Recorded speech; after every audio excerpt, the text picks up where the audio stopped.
Last time we were seeing the instructions which were given to Savitri by the mighty voice, the voice from the transcendental Savitri, do this, do this, do this, do this, do this, do this.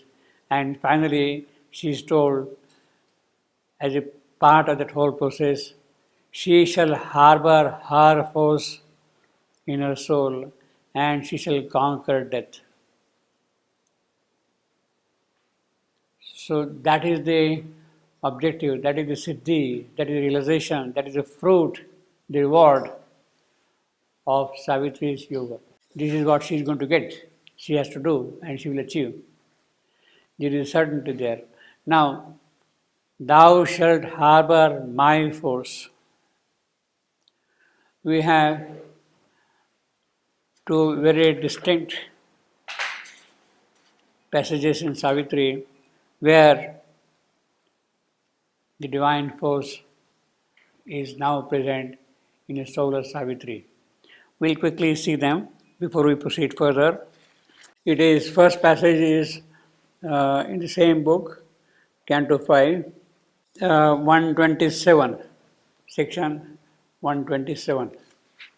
This is in a way significant also. See, Savitri is going from place to place. She is entering into the inner chambers. She is crossing door after door, and finally, suddenly she meets her soul. And the moment she meets her soul, the divine soul from above and the soul which is there within the heart of Savitri, they merge into each other. The divine soul, Savitri, divine Savitri, and the Savitri who is here in her heart, they merge and become one. That is the finding of the soul for Savitri. Now, as far as the human Savitri is concerned, that union has taken place between the divine soul, divine Savitri, and the Savitri which is seated in her soul. As far as human Savitri is concerned, she was human upon earthly soil. Once more she was. After that union, she is again union. You see, because the whole thing has to happen in the human condition. It has to happen in the actual human condition. In the muttering night amid the rain-swept woods and in rude cottage where she sat in trance, the subtle world withdrew deeply within, behind the sand veil of the inner sight. And then he says, but now, after that union of the divine Savitri and the Savitri in the soul, after that, but now the half-opened lotus of her heart had bloomed and stood disclosed to the earthly ray. The Hridaya Chakra that has opened out, the lotus in the heart that has opened out here. In an image shone revealed her secret soul. There was no wall severing the soul and mind, no mystic fence guarding from the claims of life. In its deep lotus home, her being sat as if on concentration's marble seat, calling the mighty mother of the world to make this earthly tenement her house. To make this earthly tenement her house. The mighty mother, divine Savitri, she is mocking there. No, that is what he says, harbor my soul, my force. The passage we are doing, harbor my force. No? In its deep lotus home, her being sat as if on concentration's marble seal, calling the mighty mother of the world to make this earthly tenement her house. As in a flash from a supernal light, a living image of the original power, the divine Savitri, a face, a form came down into her heart and made of it its temple and pure abode. That heart became the abode of that original power in the soul. But when its feet had touched the quivering bloom, a mighty movement rocked the inner space, as if a world was shaken and found its soul out of the inconscious, soulless, mindless night. A flaming serpent rose, released from sleep. Now, with that descent of divine Savitri in her soul and that union, all the centers of Savitri's subtle body, they get awakened. The Kundalini, the serpent force, that starts rising. A flaming serpent rose, released from sleep. It rose, billowing its coils, and stood erect, and climbing mightily, stormily on its way. It touched her centers with its flaming mouth, the serpent with its flaming mouth, as if a fiery kiss had broken their sleep of those centers. They bloomed and laughed, surcharged with light and bliss. That is the power of Savitri's Kundalini. They bloomed and laughed, surcharged with light and bliss. Then, at the crown, it joined the eternal space. In the flower of the head, in the flower of matter's base, all the centers. In each divine stronghold and nature knot, it held together the mystic stream which joined the viewless summits with the unseen depth. The string of force that made the frail defense safeguarding us against the enormous world. We'll see it again in more detail. I'm just rushing through here now.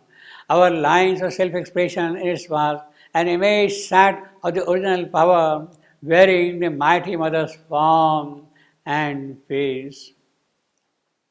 Arm, bearer of the weapon and the sign. So she is holding the weapon in her hand.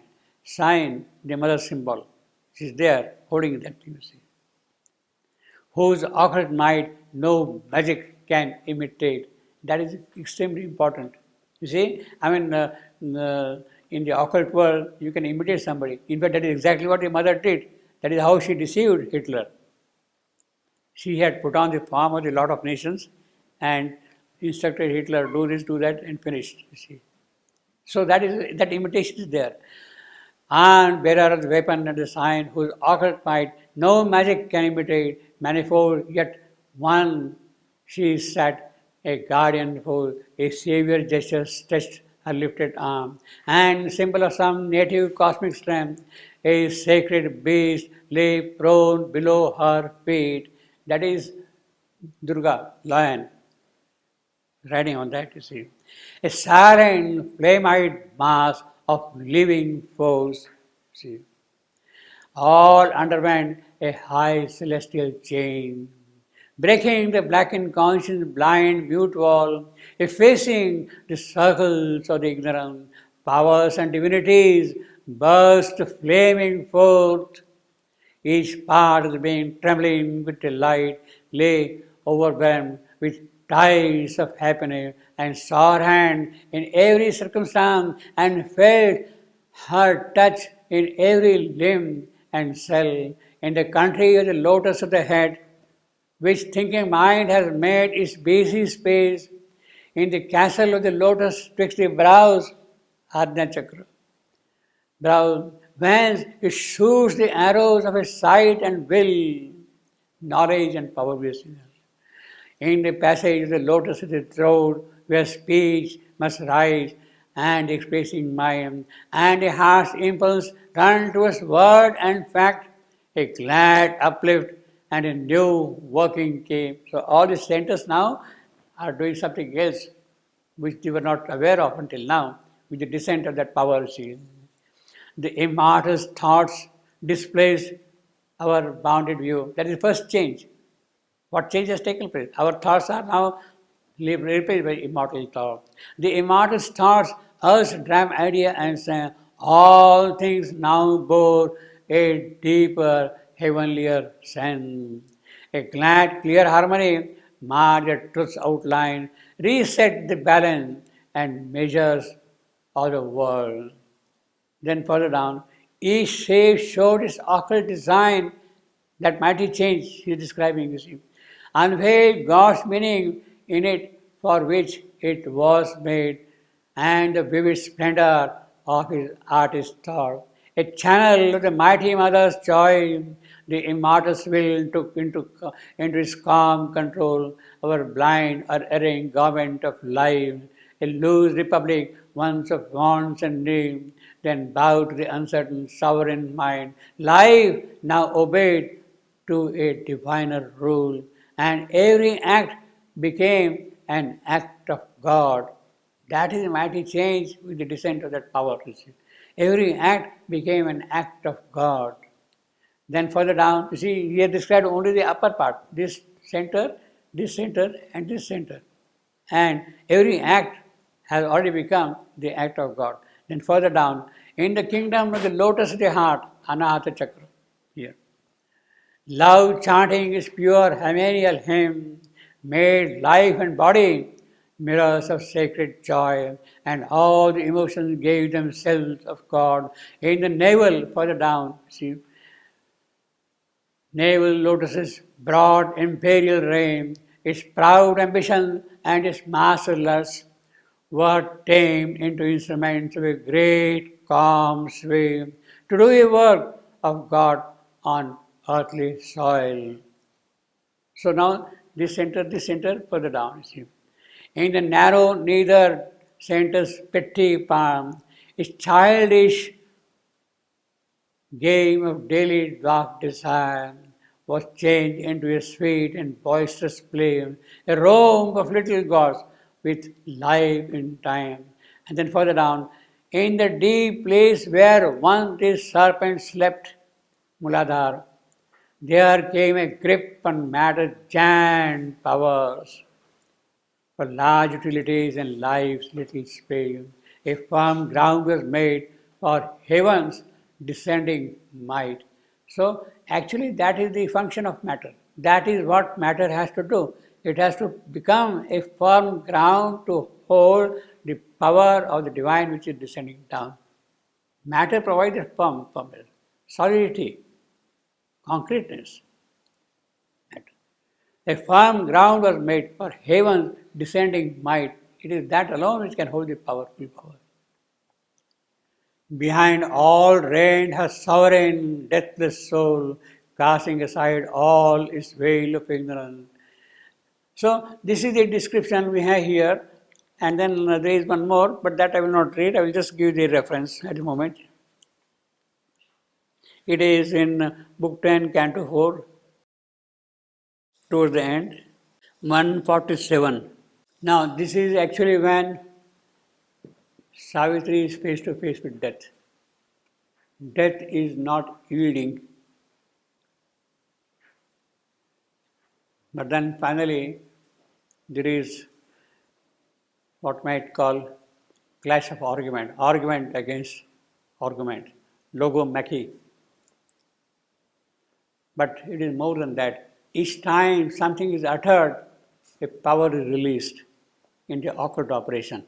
Savitri says something, a power gets released. Death says something, the power gets released. So it is a clash of power against power in that sense.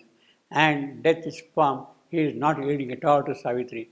And then finally Savitri says that, look, this will not do. She retires into the house of meditation, as I told you last time. And there she sees the burning flame there, and the whole thing changes with that. And then ultimately death says, if the mighty mother is hiding behind you, if the truth supreme is there with you, let me also look at her, that I may worship her. That I may worship her. That was enough for Savitri. In other words, practically, death had conceded the victory to Savitri. If the mighty mother is with you, let me see her. Let the eyes of truth look into my eyes of death. And then Savitri, at that point of time, she doesn't argue further. Then this is what I got. And Savitri looked on death and answered not. It was not necessary for her to answer anymore. Almost it seemed as if in a symbol shape, the world's darkness had consented to heaven light, and God needed no more the inconscious screen. A mighty transformation came on her. Savitri now is a different Savitri altogether. And the transformation, the divine power is descending into her various centers. All the centers are now getting occupied by the divine power here. And with those powers now in all the centers of a subtle body, she is addressing to death. So here we have again harbor my force. This is what we have been saying. Harbor my force. So these are the two instances of how Savitri has harbored the force of the mighty mother. Thou shalt harbor my force. That is what we are at, I see. So Savitri has really now established that. She was told, harbor my force, and then you will become victorious. That she has achieved. And then, of course, conquered death. So the prescription is very strictly followed by Savitri. Otherwise, this would not happen, you see. She was told, do this, do this, do this, do this, and she has done all those things she was told to do. And now she is ready to face death and conquer death, vanquish death. See. So that way, the seed of her yogic power is already cast here in this one. Now there is one more point which we had to recognize. See, this is something which happens when Savitri has already done some kind of yoga. To come to this point does not happen suddenly like that, last minute. The divine voice comes and tells her, do this, do this, do this. It means that Savitri, as a support, as an adhara, is ready even much before than this. And that kind of a preparation she has done to some extent in this life, even as a princess in the palace. She was the daughter of a yogi, Ashwapati. And definitely she must have received something from him. That sanskara, that influence is there already in her soul and everywhere, you see. So that kind of a preparation is there already. That punya, if you want to call it, that merit of Savitri's soul is already present there. And it is that which becomes the basis for her to now take this major step from this point onward. Her Savitri's yoga is already done. In fact, the same thing we have already seen in the case of Satyavan. He had grown in the company of the rishis and nature and all that thing and acquired divine knowledge already. So that kind of an association was there, the spiritual growth had already taken place to that extent. So the base was formed and therefore she could really go very rapidly on this path. You see, rapidly. Therefore, Savitri by her doomed husband sat.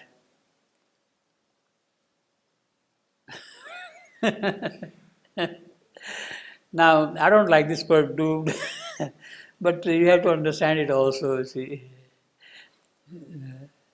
See, this is all happening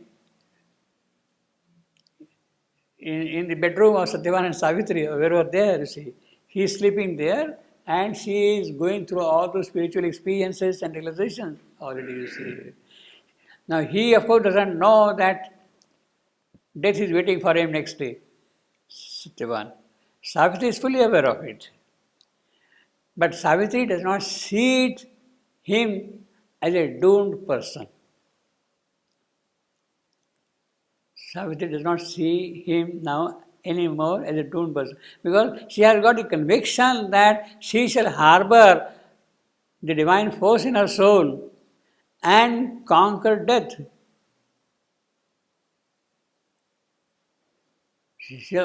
So she doesn't see in that sense that he is doomed. In that sense, she doesn't see it that way. But the poet is trying to emphasize the contrast between the two states by saying doomed husband. all still rigid in a golden, motionless pose, a statue of the fire of the inner sun. So it is a statue of fire. Can you imagine? Statue of fire or the inner sun. Now,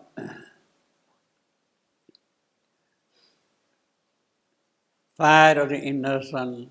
The Savitri's soul is already that fire, divine Agni. Divine Agni. It is Agni who takes the material form. It is Agni who takes the material form.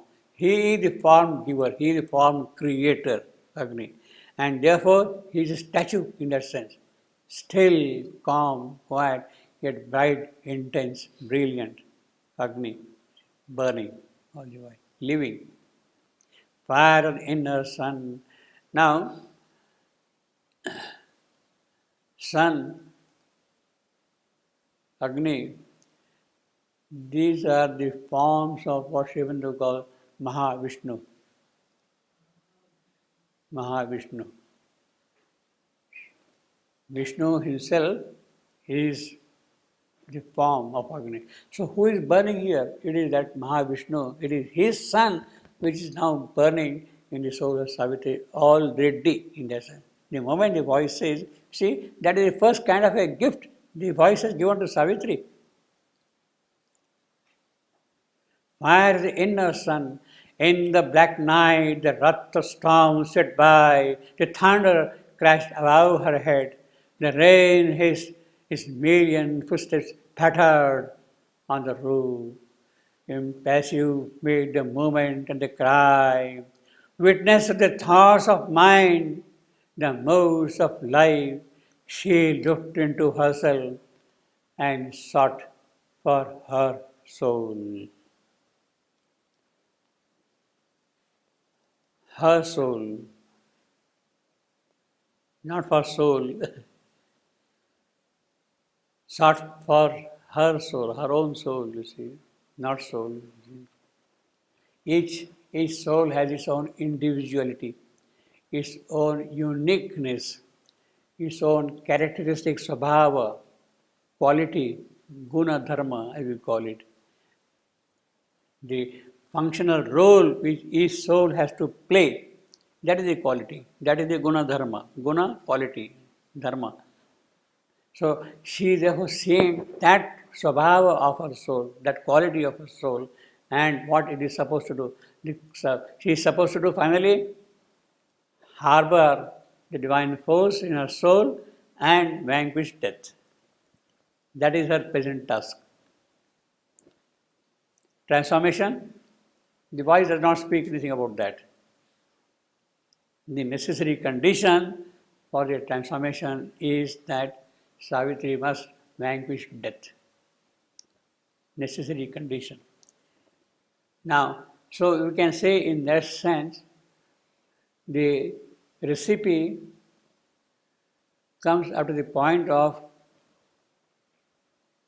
the vanquishing of death, does not speak of transformation.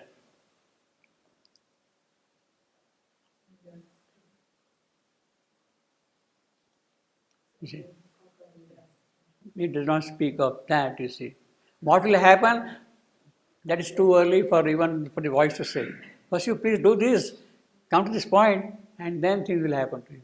Then things will be shown to you. So to expect that Sri Aurobindo Savitri will give you a recipe for transformation, I think that is our misconception. The entire objective, the entire thrust at this point is to remove death from across the path of the divine event. The divine event will start moving, and in that process, when the divine event starts moving, things will happen. Transformation, you are too eager, too early, too anxious, but that is not the thing at the moment, you see. So the whole scope of Savitri's thesis is this particular one at the moment. He is not going to give the recipe for transformation. She looked into herself and sought for her soul. She was told, and now she is on the way. Now, this is something extremely complex